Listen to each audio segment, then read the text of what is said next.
Please welcome Ambassador Marc Ginsberg.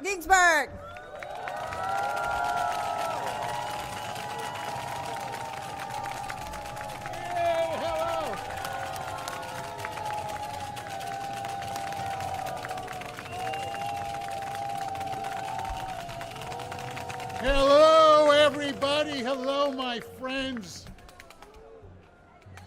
friends and supporters of a democratic Iran. Welcome to New York. So nice to have you here. You know, first of all, I know that you're standing there. I promise I'll give you one hell of a speech. You okay? I want to convey my thanks to the members of the Organization of Iranian-American Communities and to the National Council of Resistance of Iran who organized today's Free Iran rally. How appropriate that you are here today. Ever since my young days as a diplomat in the Carter administration, oh my gosh, almost 45 years ago, I witnessed firsthand the rise of the mullahs and what it would mean to the peace of the world. I was determined then, as I am now, to right the wrongs of the past and do what I must to cast this lousy regime, this terrorist regime, on the trash heaps of history. For decades,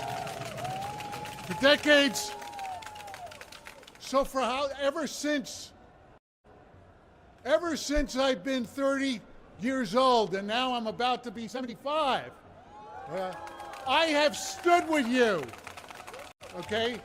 I have come to know you. I have come to respect you. I've come to love your families. I've come to stand for you wherever I can. And I've been proud to stand against the mullahs, inspired by the democratic ideals of the People's Resistance and Madam Maryam Rajavi, who I respect and admire so much as a friend and as a leader.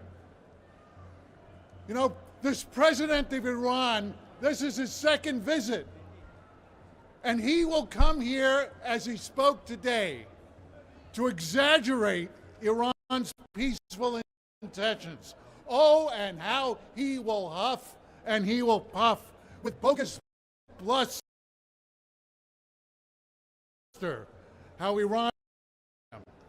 He will decry the decisions of the European nations, fed up with the regime's fabrications and falsehoods, to snap back sanctions.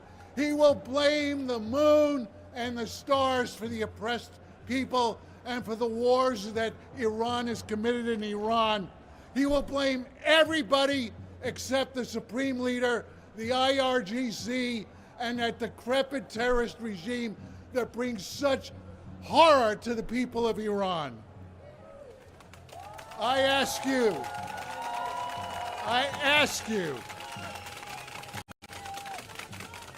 this so-called reformist president on his second trip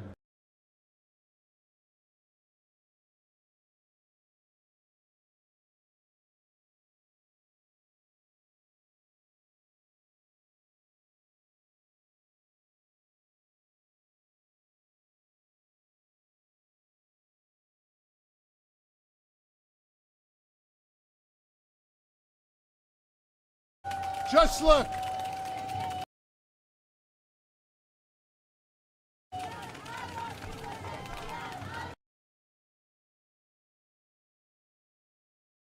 Mayhem the president and his cabal have inflicted on Israel,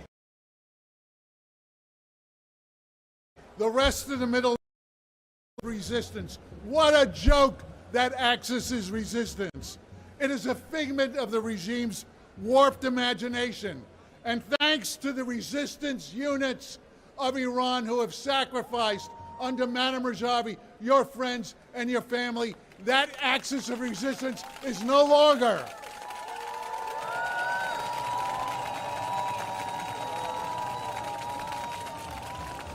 You know, my friends,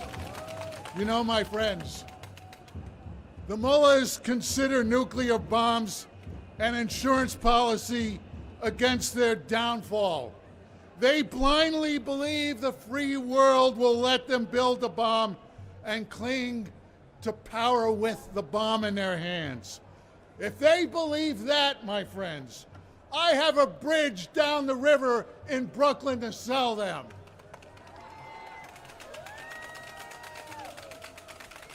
You know, our allies have concluded what you and I have long known. This regime can never be trusted. It is irredeemable, it is unreformable, and it must go.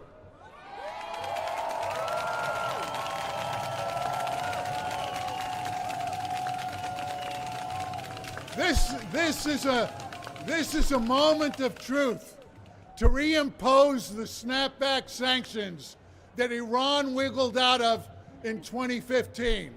Since 2015, it has violated the Iran nuclear agreement. The sanctions must be snapped back.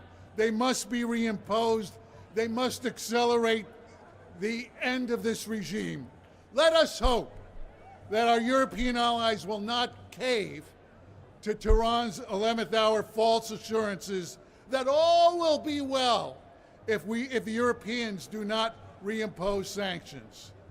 As the sanctions noose tightens around the neck of the regime, inch by inch by inch, this regime must be held accountable for more than its nuclear sins.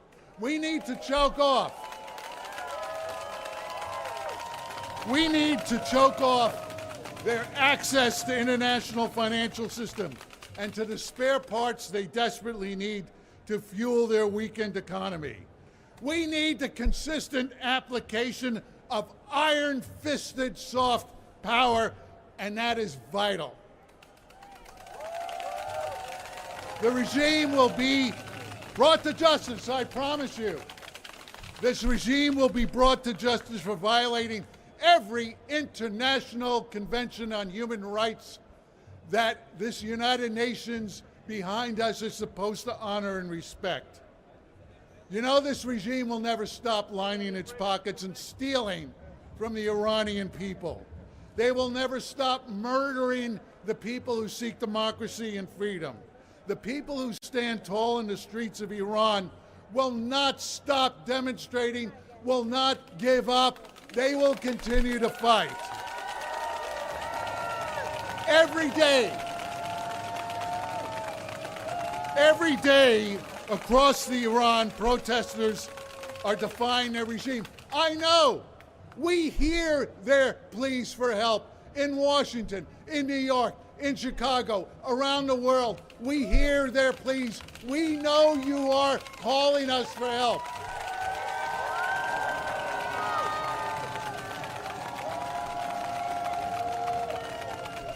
And I know, my friends, that you are here because you reject the past dictatorship of the Shah and the not ready for primetime Hollywood production orchestrated by his son to restore his father's autocratic, corrupt regime.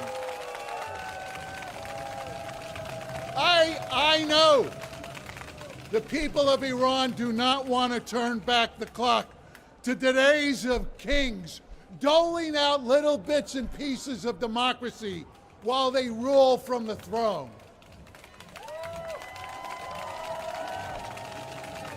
Friends, this is the 60th anniversary of the People's Mujahideen Organization of Iran.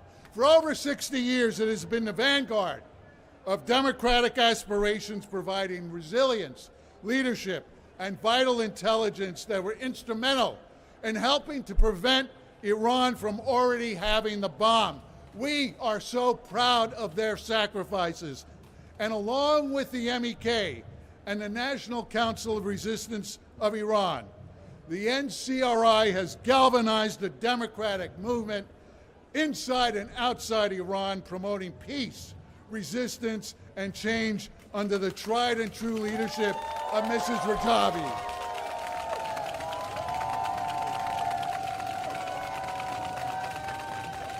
Mrs. Razavi's 10-point democratic plan for Iran's future has been embraced by so many leading Americans and statesmen around the world who have come to know and respect her.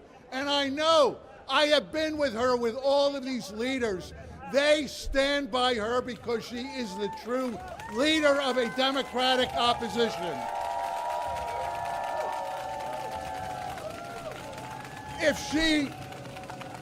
If she were no threat, this decrepit regime would not be spending morning, noon, and night to end her rule and to end her movement. They fear her, as well they should.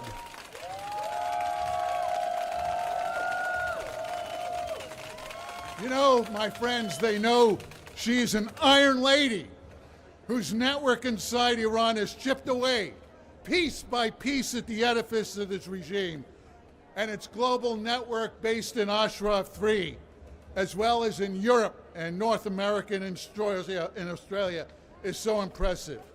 She is offering the world a democratic roadmap for a future of Iran without foreign interference or boots on the ground. That is something that no one else is offering. The thousands of men and women in Ashraf III have years of experience standing up to this regime. Ashraf III is not just a place. It is an ideal, it is an aspiration for freedom and justice.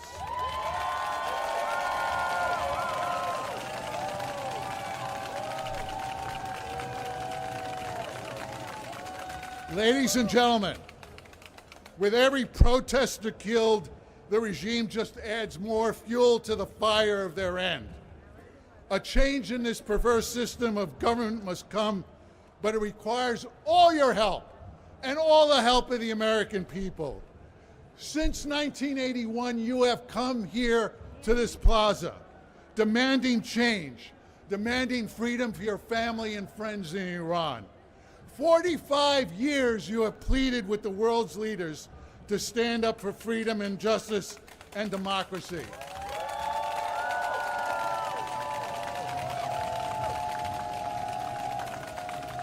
Iran's future belongs to the free people of Iran and the freedom-loving people of Iran.